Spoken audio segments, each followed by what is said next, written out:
guys. Thank you so much. And thanks for that awesome song. Yeah. I love that song, right? So we had a yard sale. Yeah, let's see. Everyone stand up who worked at that yard sale, who was here. All right. Really pay attention to this. Yes, thank you so much. That is such a lot of work to put into. Thank you so much for being here. Probably most of those people were here the whole time. And I'm just so appreciative. And there was more than just the people that just stood up here as well. And I know we made more than this, but this is the dollar amount. And I think I said it wrong to some people, but I'm saying it right now. $1,357.41. Yes. Now, here's the big news for today. No talking stick today. What the? I like that. Let's do that again. 1, 2, 3. That was for Jeffrey. Okay, that was for Jeffrey. Yeah. He couldn't be here today, and he texted me and felt like it would be best just to skip it this month, and we'll take it up again next month. And of course, he's been here every time for that, and we forgive him. So, thank you, Jeffrey, for all your work, but no talking stick today. We have a canvas and mocktails coming up. What did I do with that? So this is a paint party, canvas and tails. Mariah, where'd you go? There she is, yeah. So Mariah is hosting this at her home on October 14th. Painting and more, no experience necessary, all project supplies provided, potluck snack bar. So this works if you would like to go create with her. It would be a $25 donation to the center, and then you go and have all this provided. There's a sign-up sheet on the bulletin board across from the bookstore. If you have questions about it, just see Mariah, and she can answer anything you have. Thank you, Mariah, for hosting. Yeah, we can clap for Mariah. Of course, I'm sure it's going to be like Halloween themed, right? Yes. Just look at her outfit today. She'll like the movie Coco. Do you like that movie? Oh, it's lovely. Yeah. Okay, let's go. Fourth Sunday. Here's another great thing we're doing. This is a full month. October 22nd, following the service. Yolanda, are you in here? There she is. She will be hosting or heading up or leading, and that's a better word, an outdoor silent meditation walk. And instead of trying to tell you everything from here and having you remember, she typed up some stuff and I printed them off, and they are on the handout table. So I'm going to read it once because it's good information. Silent walking meditation. For those who choose to partake of the contemplative silent walking meditation after the service on October 22nd, here are some guidelines. We plan to meet at the tree outside of the center around 12:30. I will talk for a few minutes to instruct and explain. Then we will normally walk up to Garnet Mesa Path where it begins. That's about a 2-minute walk. And then she says, please dress warm with coat, sunglasses, hat, and good walking shoes. At the beginning of Garnet Mesa, we will walk for 30 minutes at a very slow pace. After breaking silence, we will share our experience for 15 minutes. So please allow about an hour of your time. If the weather is questionable, we will shift to the sanctuary. I will be glad for you to join me in one of my favorite meditations. Thank you for this opportunity. Please feel free to invite a friend. So thank you so much, Yolanda. Looking forward to this. You can pick this up on the handout table over there. About a hand for Yolanda for her. Questions you can ask her. We have a save the date coming up. Actually, it's coming up quickly, October 29th. That's the last Sunday in October. Reverend Michelle Madrano will be here in person, not up there, okay? She'll be here. So she is from Mile High Church in Denver, and Michelle has been a friend of mine, a personal friend of mine for a long time. We were at Mile High together working, and she will give the Sunday message, And then she will have an afternoon workshop that day too, and that afternoon workshop will be a love offering. So I'd really love to fill the house for Michelle. I'm so happy that she's coming, so please save that date, October 29th. So thank you for using a personal favor for Yeah. her, for all of us. You gotta do, right? Okay, I think that's it for the announcements. So let's shift gears here. Take a breath together. Let's just center ourselves in that heart space together here. Here we gather as CSL. And we remember why we're here. We remember who we are all together as we read our vision statement together now. This center offers a path for awakening to the realization of oneness. Open hearts, inspired life, empowered love. Our spiritual community welcomes all people to embrace oneness as the truth of our being. Together, we see a world of love, peace, and abundance for all.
And I will listen, Holy Spirit.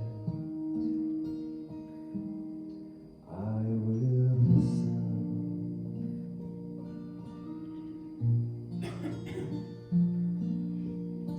I will make a quiet place. A quiet place within my heart.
And in this holy place, in this holy silence,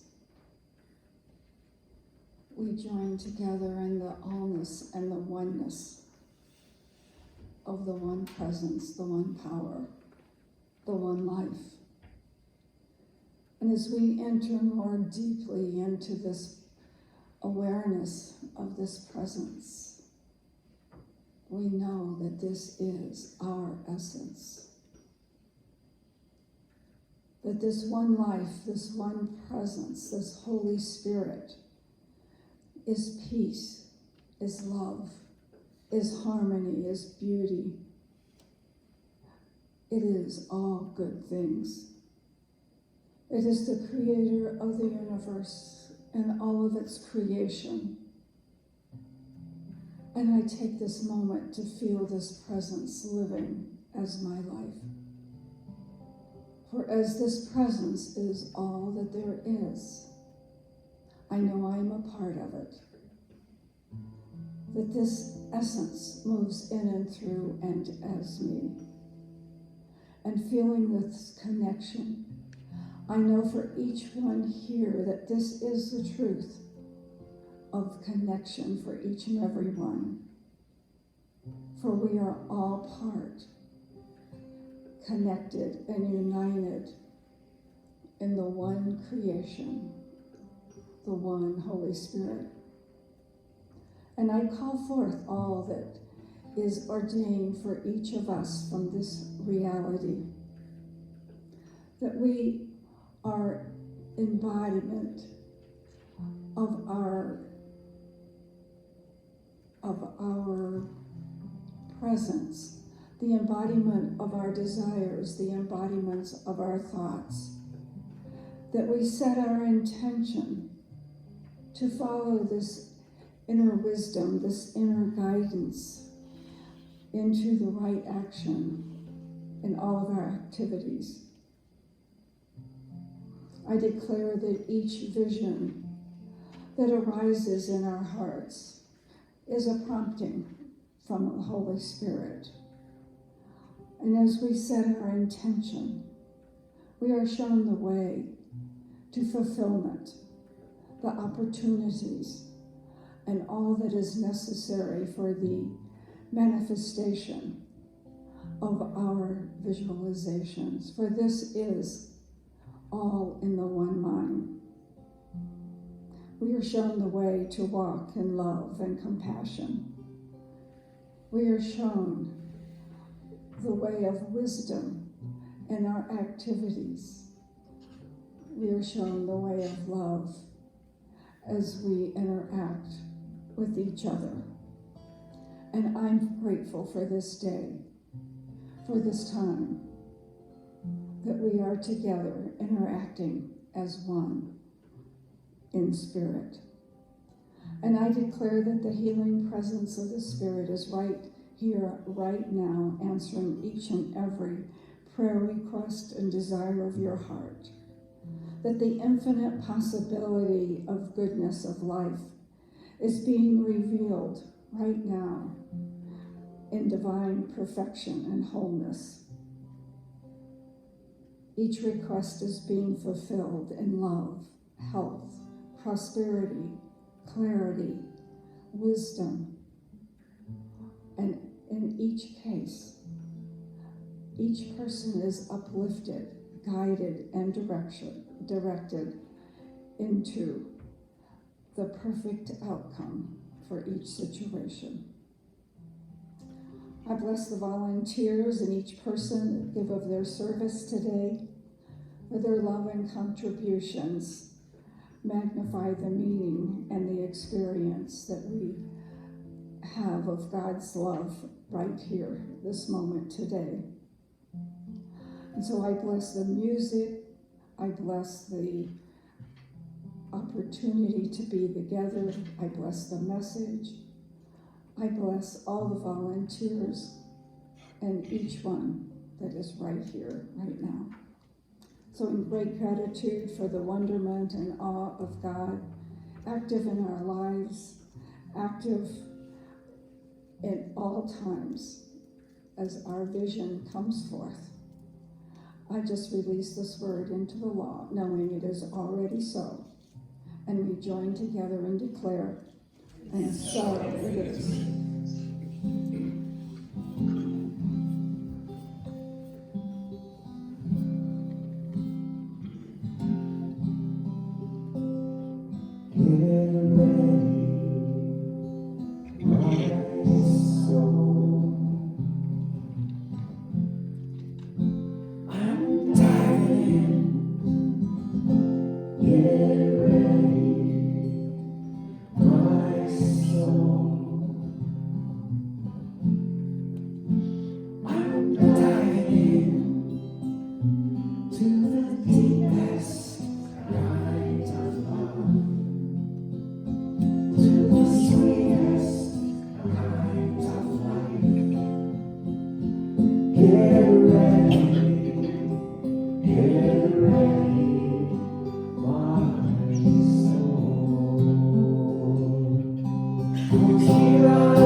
Good morning.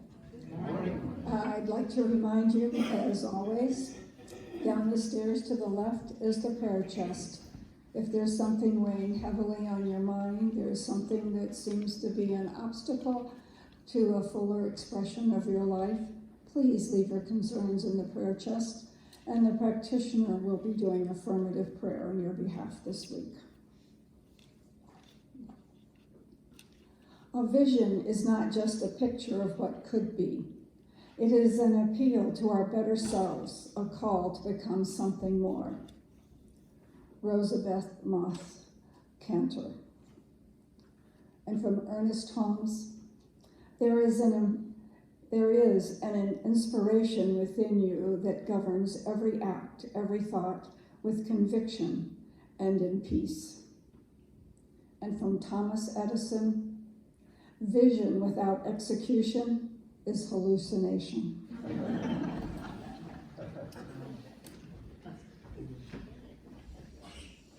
Okay, so I have a video message for you today that really doesn't have anything to do with creative visualization. I'm sorry.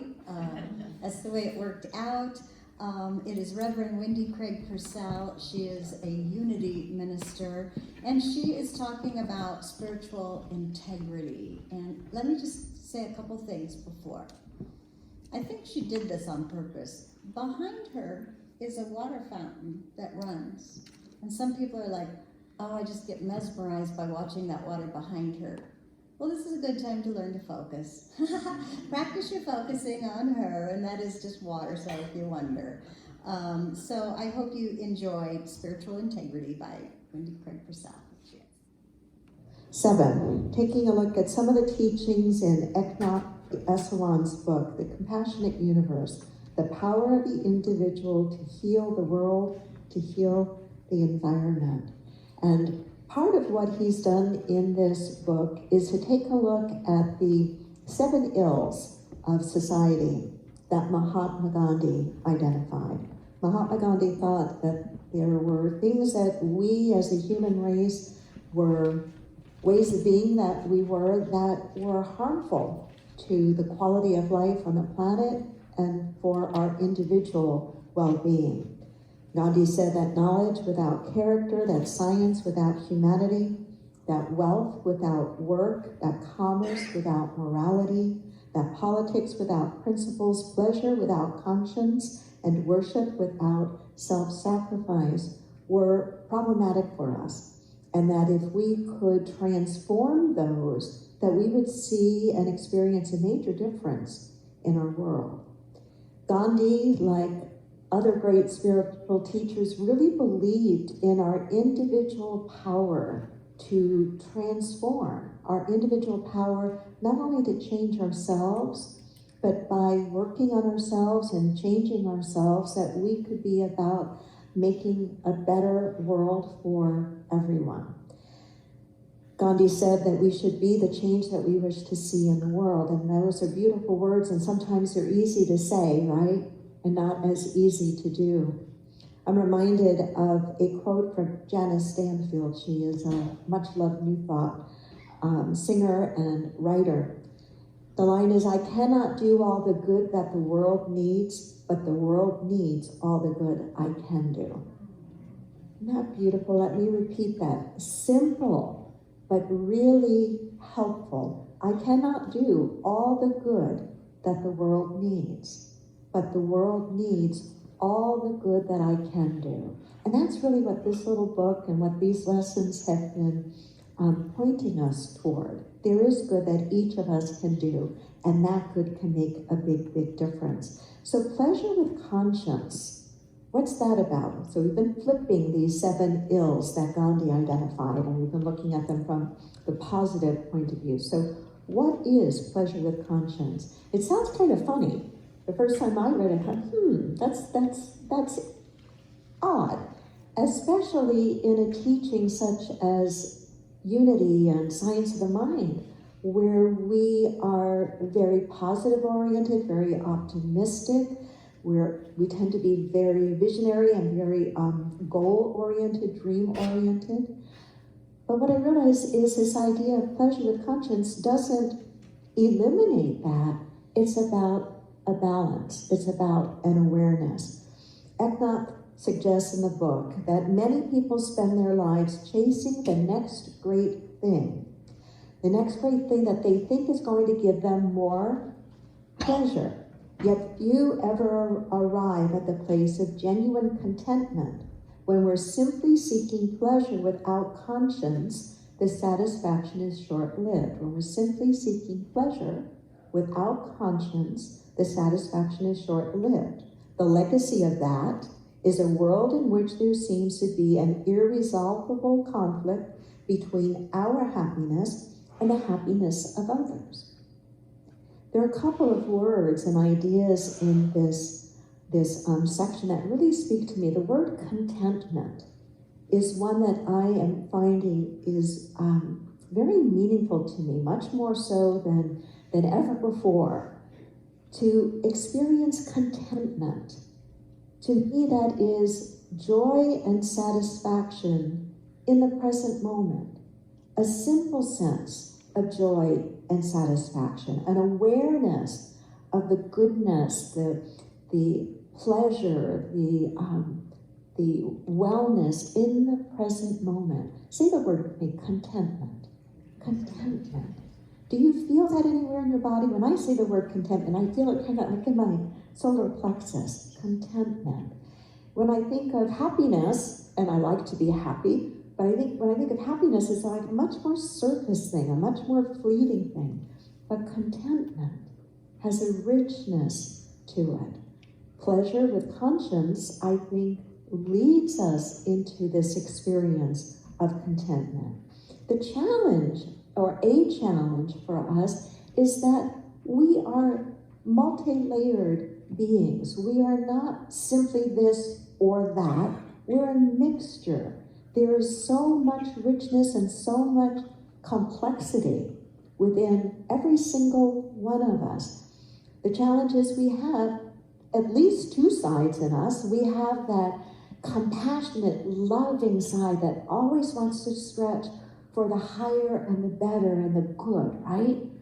I mean, we feel it. We can feel it perhaps when there's a certain kind of music that we hear, or of a story that is inspiring, or some achievement that someone has made, or some great demonstration that someone has had of overcoming something. We resonate with that, and we get in touch with our own sense of that higher self, that compassionate self, that self that wants to really do good for all the right reasons. But do you also acknowledge and notice that you have another side in you? Do you? I acknowledge that about myself. There are times that I experience that other side of me, and I think, where in the world did that come from? And I don't like it. It's not that we push it down and that we ignore it. We need to see the fullness of ourselves, right? But it's what are we going to try to pay more attention to? What are we going to try to cultivate through practice more? The things that we can practice that help us to be more loving, to be more kind, are the kinds of things that help us to feel pleasure with conscience. The Armenian mystic and spiritual teacher Gurdjieff said that we have many different personalities inside of us and we never know who's going to show up. I relate to that. We have many different personalities inside of us and we never know who's going to show up. So we find ourselves in this struggle, the good and the bad, the high road or the low road. They all live within us. They all live within us. But spiritual traditions and spiritual practices tell us that if we focus on the good, if we think more about the good, if we speak about the good, that it begins to anchor that in us more solidly. It becomes more real. And the more that we can hold that in our mind, the more that we can embrace that in our heart and in our way of being, the more of it then we begin to track into our lives. So pleasure with conscience is about experiencing life fully for the benefit of all and in balance. Experiencing life fully, consciously, in balance, and for the benefit of all. I came across a story a while back that I knew I would share with you one Sunday. I don't know the exact origins of the story, and I thought about sharing it on Mother's Day, and I realized I wouldn't be able to get through the story if I were to share it on Mother's Day, but I think I can get through it today. And it speaks to me of this idea of what helps us to understand pleasure with conscience. And it's tied, I think, to the idea of contentment, and it's tied to the idea of enoughness. Say that with me. Enoughness. Enoughness. So I'm going to read the story to you. A woman overheard a mother and daughter saying their goodbyes at the airport. The airplane's departure had been announced, and they were standing near the security gate and giving each other a great big hug. The mother said, "I love you, and I wish you enough." And the daughter replied, "Mom, our life together has been more than enough. Your love is all I ever needed. I wish you enough too, Mom." They kissed, and then the daughter left to get on the plane. The woman telling the story continued. The mother walked over to the window where I was seated, and I could see that standing there she wanted or needed to cry. I tried not to intrude on her privacy, but she welcomed me in by asking me, "Did you ever say goodbye to someone knowing it would be forever?" "Yes, I have," the woman replied, "but forgive me for asking, why is this a forever goodbye?" "I am old," the mother said, "and my daughter lives so far away. I have challenges ahead, And the reality is that her next trip back will likely be for my funeral. When you were saying goodbye, I heard you say, I wish you enough. May I ask what that means? The mother began to smile. She said, that's a wish that's been handed down for generations in our family. My parents used to tell it to everyone. When we said, I wish you enough, we were wanting the other person to have a life filled with just enough good things to sustain them. Then turning toward me, she shared the following as if reciting it from memory. I wish you enough sun to keep your attitude bright. I wish you enough rain to appreciate the sun more.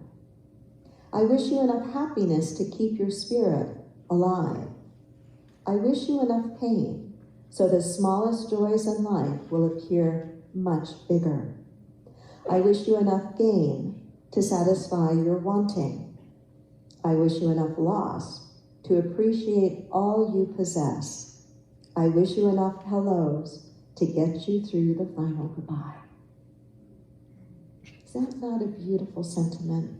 I don't know if you feel at all choked up, hearing the words, but I certainly do. That concept, I wish you enough. To me, that's what contentment is. To me, that's what's at the heart of, I think, what Gandhi was trying to get us to understand of pleasure with conscience. Enough.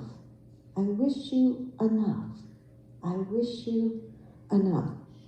In the book, in the chapter in which Esawan is writing about this idea of pleasure with conscience, he actually outlines, and I'm going to touch upon some of them a little bit more than others. He outlines 8 simple practices we can do to help us move into this experience of pleasure with conscience. They're really simple things. By now, if you've been in metaphysics or unity or science of mind for any length of time, you've probably heard it all already in one way or another. It's how the ideas land on us at any particular point in time. It's what we might be dealing with in our life at any particular point in time, where the ideas that maybe we've heard many times before suddenly take hold and root in a way that can become really transformative for us. So I'm going to touch upon these 8 ideas that Esawan suggests are a path forward to cultivating more pleasure with conscience in our lives. And as I do, notice if there's 1 or 2, maybe 3 at the most, that really kind of speak to you. And perhaps those are the 1 or 2, maybe 3, that you begin to practice a bit more in your life. So the first one that he leads with is a practice he calls passage meditation. Passage meditation. There are many kinds of meditation. Passage meditation is the idea of selecting a passage, usually from some spiritual or sacred text, or perhaps a certain prayer, and committing it to memory. Committing it to memory, and then using that passage every single day for about 30 minutes. He suggests in the morning as a way to start the day. Could also be beneficial at the end of the day or any time that we choose to fit it in. But committing it to memory and working with it in consciousness, not just saying the words, not just rote, but really trying to embody them. I did this for a while, and I think I'm going to pick it back up again. My meditation practice changes from time to time. I'll practice in a certain way for months or a couple years, and then I might move and practice something slightly different. And I was reminded as I was working on this lesson that there was a period that my passage meditation was around the prayer of St. Francis of Assisi. Close your eyes as I just read these words to you that you've probably heard many times before. And imagine what a day might be like if you were to be practicing passage meditation and really work with this prayer for 30 minutes. Lord, make me an instrument of your peace. Where there is hatred, let me sow love. Where there is injury, pardon. Where there is doubt, faith. Where there is despair, hope. Where there is darkness, light. Where there is sadness, joy. O Divine Master, grant that I might not so much seek to be consoled as to console, to be understood as to understand, to be loved as to love. For it is in giving that we receive, it is in pardoning that we are pardoned, and it is in dying that we are born to eternal life. Amen. Just feel into that for a moment, what the practice of, whether it's that prayer or a passage that speaks to you. I suppose the Beatitudes could be beautiful to focus on, but really embodying and working with the meaning of those words in meditation. Transformative, right? So passage meditation is one suggested piece that he offers. Second is the use of a mantra throughout the day. A mantra is usually just a word or a very, very short statement or phrase that one might use consistently throughout the day. Maybe when, before you send an email, or before you have your meal, or when you get in your car and you're driving. There's a whole practice of meditation that focuses on giving an individual a specific and unique mantra. But you don't have to go that route. A mantra is simply an uplifting word or statement that is repeated again and again and again and again. A very popular one is Om Namah Shivaya or Om Mani Padme Om. And where something like that can be so helpful, especially if we are prone to fear or worry or anxiety, being able to have a mantra that we go to again and again when we're feeling worried or when we're feeling off center or anxious can help bring the mind back to more of a place of stability. Back to a place of stability. A third practice that he suggests that can help move us into a greater experience of pleasure with conscience, or this, what I'm calling contentment and enoughness, is a practice of deliberately slowing down. Deliberately slowing down. Whether it's slowing down our speech, or slowing down our driving, or slowing down our activities, of deliberately slowing down. For me, oftentimes in my meditation, one of the most helpful things I can do is just imagine my mind and everything beginning to move more slowly, slowing down. Mayor Baba, a 20th century Sufi mystic, said, a fast mind is sick, a slow mind is sound, a still mind is divine. Teresa of Avila, who is a 16th century Catholic mystic, said, or doubted that anyone could make progress on a spiritual path unless they slowed down. A great place to start is out on the freeway, wouldn't you agree? How many of you are shocked by just how fast we are driving these days? Am I the only one that's noticing? It used to be like it's okay to kind of go 5 miles over the speed limit. I've driven, or my husband and I have driven in Germany on the Autobahn. It's saner on that, where there's no speed limit, than where we do have them. Slowing down, what's that about? It's about dialing back the intensity of how we approach everything. We can look to science and to medicine and see just how much we're being told the way we are living our lives is damaging us, our health, our physical health, right? So I think that Eknath makes a really good point here. Slow down. The fourth is one-pointed attention. One-pointed attention. We've all been warned about the idea of multitasking, haven't we? Right? One-pointed attention is to stop doing that. There's a line in the book that I really like. Let me read the paragraph and then I'll share the line on it. SON writes, doing more than one thing at a time divides attention and fragments consciousness. Everything we do should be worthy of our full attention. When the mind is one-pointed, it will be secure and free of tension and capable of the concentration that is the mark of genius in any field. I was really struck by the sentence, everything we do should be worthy of our full attention. That really struck me. Everything I do should be worthy of my full attention. You know, in a simple way, I can think of when I have broken something. If I had been giving whatever I was doing full attention, I probably wouldn't have dropped that dish or banged into that thing. If I had been practicing one-pointed attention, I probably wouldn't have almost walked into, a door jam as I'm walking and texting at the same time. Am I the only one that's ever done anything like that? Everything we do should be worthy of our full attention.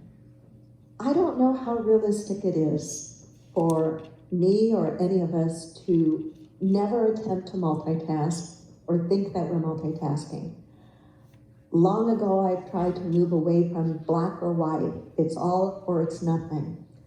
Where I want to live is with this feeling, this idea.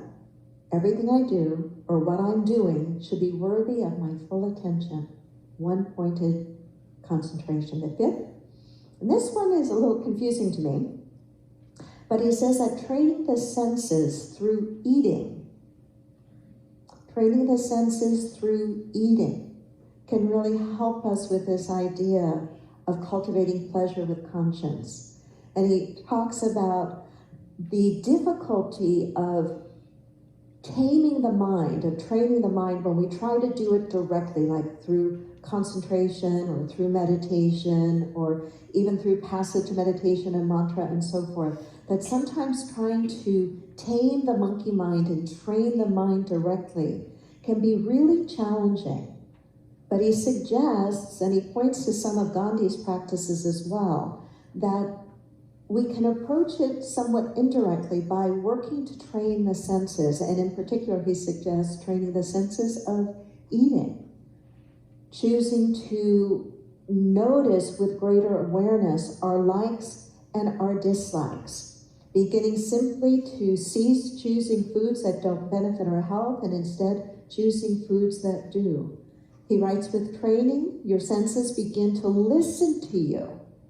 With training, your senses begin to listen to you, and when your senses begin to listen to you, your mind becomes calmer and clearer. Then you always have freedom of choice. If you're reading in the book, you might want to go back to that and grab more of what he has to say about it. The sixth of the eight is putting others first. Let's take a breath into that for a moment. Putting others first. It's not healthy. He's not suggesting, nor do I think any teacher of consciousness would suggest that that means being a doormat. But putting others first is a way to help us keep in check our own tendencies toward selfishness. And that when we live our lives from more of the framework of what's in me for this, what's in me for it, then what's in it for me, we begin to build an energy, a way of being in us that is more at peace, more loving, more kind. He writes, by putting the welfare of those around you first, you will gradually find it natural to focus your energy and creativity into a single, sharp being. Instead of asking, how much will I get? Your only question will be, how much can I contribute to this situation? When we ask, how can I make a difference? Instead of what can I get out of this, it turns us inward to those resources we already possess. We look at life from our own place of value and self-worth. And when we're giving from this fullness of our own inner resources, we find we're less likely to overcare. Overcare or giving until it hurts doesn't really serve anyone. But when our inner storehouse is well stocked, we give from that place of true generosity that empowers both the giver and the receiver. There's something that we feel inside when we do approach situations and people from the place of, what in me do I have that could make this situation better or be helpful to this person or this situation? It feels good to give, doesn't it?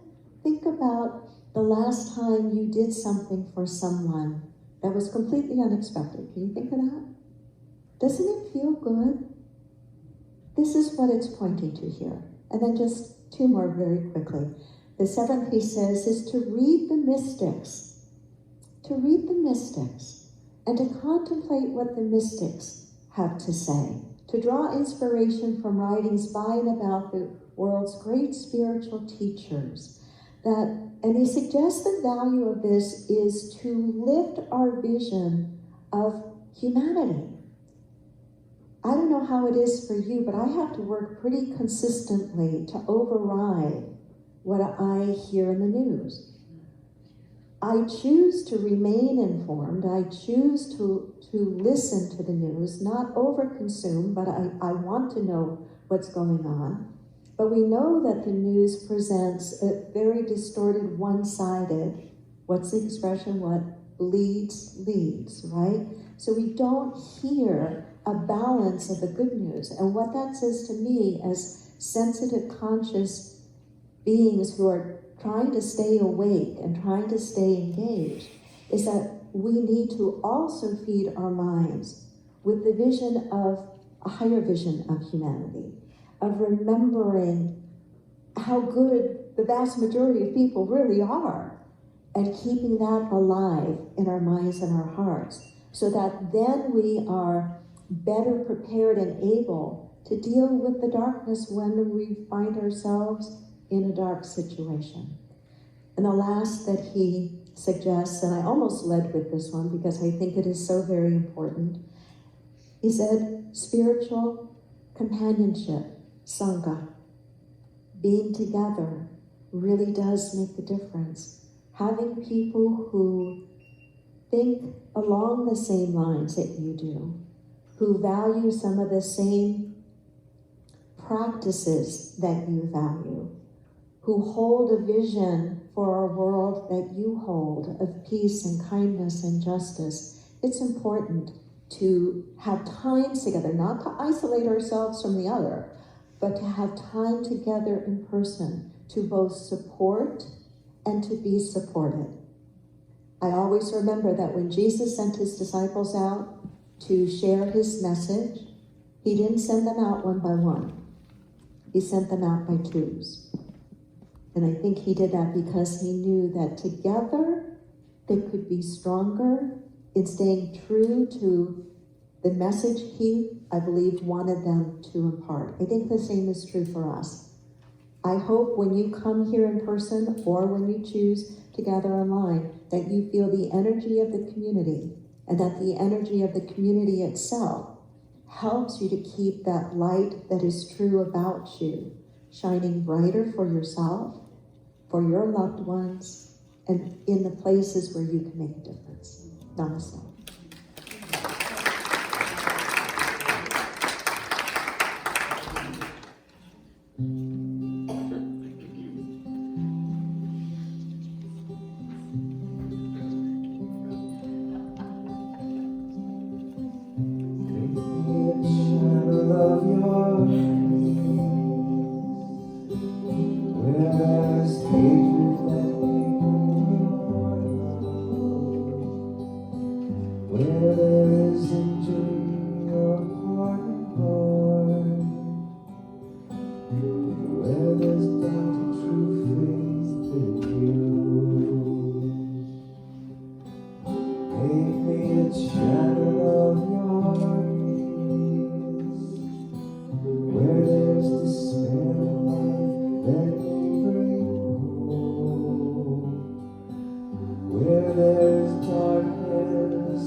So much to be consoled as to console, to be understood as to understand, to be loved as to love with all my soul.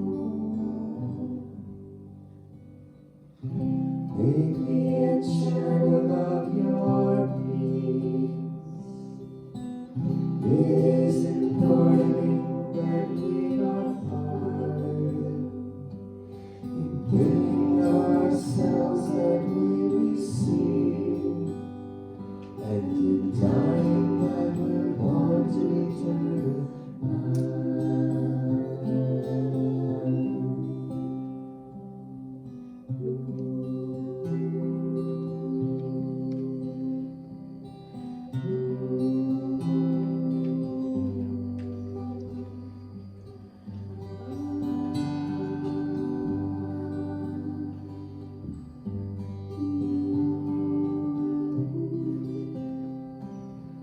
Master, grant that I may never see so much to be consoled as to console, to be understood as to understand, to be loved as to love with all my soul.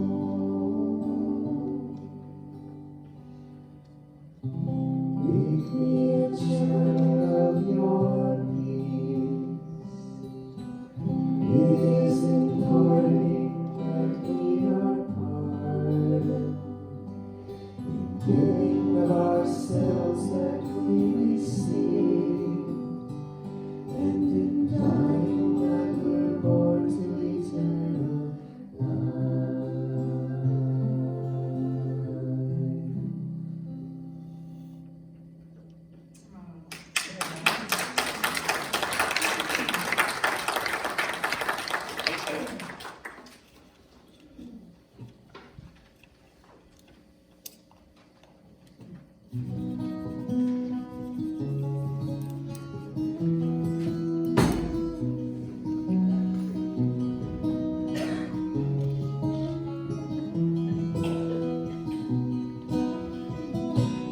God, you are every mountain. God, you are every ocean. God, you are every canyon, every inch of earth and sky. God, you are every morning. God, you are every midnight. God, you are every moment, every second of my life. Everything I see, everything I do, everything I am is you. Everything above, everything below, everything I know is you. God, you are every sunrise. God, you are every moonbow. God, you are every starshine, every inch of earth and sky. God, you are every springtime. God, you are every snowfall. God, you are every season, every second of my life. Everything I see, everything I do, everything I am is you. Everything above, everything below, everything I know is you. 'Cause you are the very breath I breathe, and your perfect love created me. Everything I see, everything I do, everything I am is you. Everything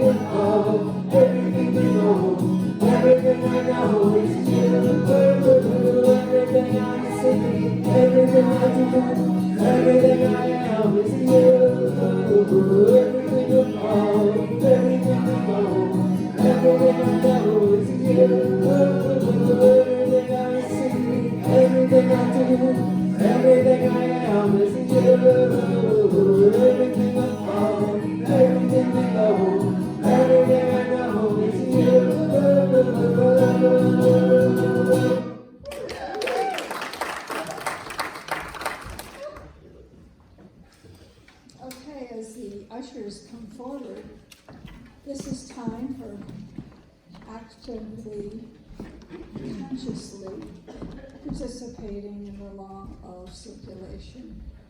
For we know that as we give, so shall we receive. So of taking your gift in my hand, I know that as an avenue of the magnificence and generosity of spirit, I give, knowing that as it flows out, it flows in that never-ending circle, and all is well. And our affirmation? All financial doors are open. All financial channels are free. And endless bounty now comes to me. You think the thought in your head, close your eyes, make it clear and clean, visualize. You magnetize the energy to make the thought real. That's how you manifest. You think the thought in your head, close your eyes, you make it clear and clean, visualize. You magnetize the energy to make the thought real. That's how you manifest. Here we go again. You think the thought in your head, and you close your eyes, you make it clear and clean, you visualize. You magnetize the energy to make the thought real. That's how you manifest. One more time. You think the thought in your head, then you close your eyes, you make it clear and clean, you visualize. You magnetize the energy to make the thought real. That's how you manifest. And these blessings are manifest in our church, in our world, in our community. For these are real. Our thoughts into action, improving the world, and so it is. Thank you so much, Lou. Thank you. So I would just like to welcome anyone who is here for the first time. Welcome to CSL. I know we have some coffee and some refreshments and some great friendship and conversation going on downstairs, so I invite you all down for that. Let's see. We have the ability for you to use your credit or debit cards. You'll need to see Tamara or I, and we can use the little square if there's anything, if you still owe for the yard sale and want to use your card or anything you want to pay for, we can do that with the little square. Just see us. I also, the bookstore is open. And I'm not sure if you plan to go down there. That would be awesome. Sally said she would go down to the bookstore, so yay, Sally. I'm glad to have you back. Thank you. Is that what she was talking about down there? I don't think I have that book in there. Can I help you? Come up here. Come up here. Do you need something? I thought there was a prom here. Did I miss it? Well, actually, we are having a prom here. You just went the wrong day. Oh, Come up here so you're on so I camera. can still go? You can still go. Oh, good. Yes, CSL is having a No, prom. you don't have your shoes. She was in a hurry to get to I prom. wasn't, you know, when you wear these shoes, I didn't want to come in all disheveled or anything. Yeah, I can see that. So we do happen to be having a CSL prom, in case you didn't know. On November 10th, our Soul Feast is a CSL prom 2023. Did you have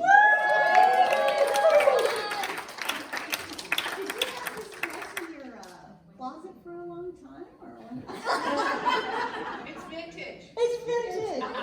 It's beautiful. Do you guys have a vintage dress in your closet to wear at CSL prom? So the theme for Soul Feast 2023 is CSL prom.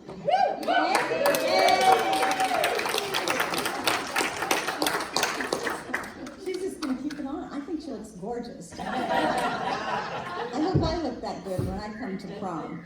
So, Soul Feast is our biggest fundraiser of the year, and it's a big old bash, and this year we are doing a prom for anybody who didn't get to go to prom, or you still have that dress in your closet that you never get to wear. And really, the gaudier, the better, or maybe you have a baby blue leisure suit still hanging around. Whatever you want to wear to prom would be awesome, so we will be building on that as we go. I will have tickets soon. November 10th is the date. The tickets will include dinner. We will have a sit-down dinner. We will have an incredible dance band, including our own Ellen Hutton.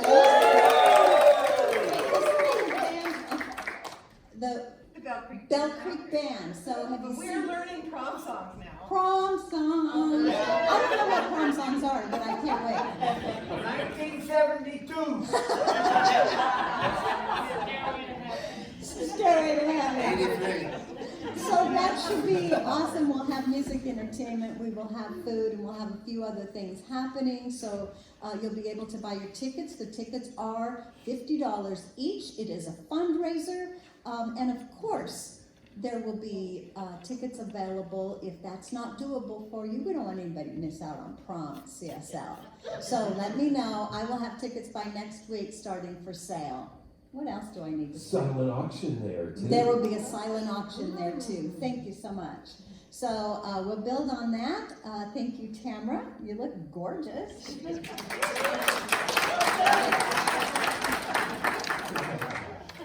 All right. I think we're ready to claim our good. All the way down, let's say it together. Here we go. I give thanks that I am the ever-renewing, ever-unfolding expression of infinite life, health, and energy. Divine light and divine love are flowing through me and radiating from me to everything around me. I trust my own process. I always have everything I need, and so it is. I'm in the right place at the right time. I'm just where I'm supposed to be. I'm in the right place at the right time. I am just where I'm supposed to be. I'm in the right place at the right time. I am just where I'm supposed to be. I'm in the right place at the right time. I am just where I'm supposed to be. I'm in the right place at the right time. I am just where I'm supposed to be.